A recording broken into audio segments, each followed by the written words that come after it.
உங்கள் வீட்டில் ஒளித்து வைக்க ஏதும் இல்லை என்றால் எதற்காக வீட்டு கதவை பூட்டிவிட்டு திறக்கவில்லை என வினா எழுப்பியுள்ள எடப்பாடி பழனிசாமி, திமுக ஆட்சியில் இன்று ஒரு அமைச்சர் வீட்டு கதவை அமலாக்கத்துறை தட்டியிருப்பதாகவும், இனி எத்தனை அமைச்சர்களின் கதவை தட்டப்போகிறார்கள் என்பது தெரியவில்லை எனவும் எச்சரிக்கை விடுத்துள்ளார்.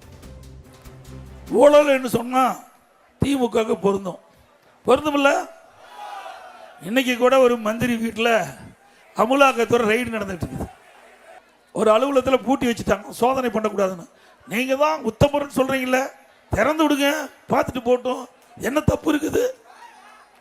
உங்களுக்கு பயம் இல்லைங்கிறீங்க, நாங்க எந்த தவறும் செய்யலைங்கிறீங்க, அப்புறம் ஏன் பூட்டி வைக்கிறீங்க ரூம?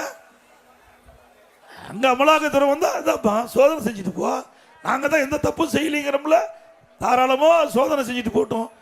அங்கே மடியில கனம் இருக்கின்ற காரணத்தில் வழியில பயம் பிடித்து விட்டது, அதனாலதான் பூட்டி வச்சிருக்கிறேன்.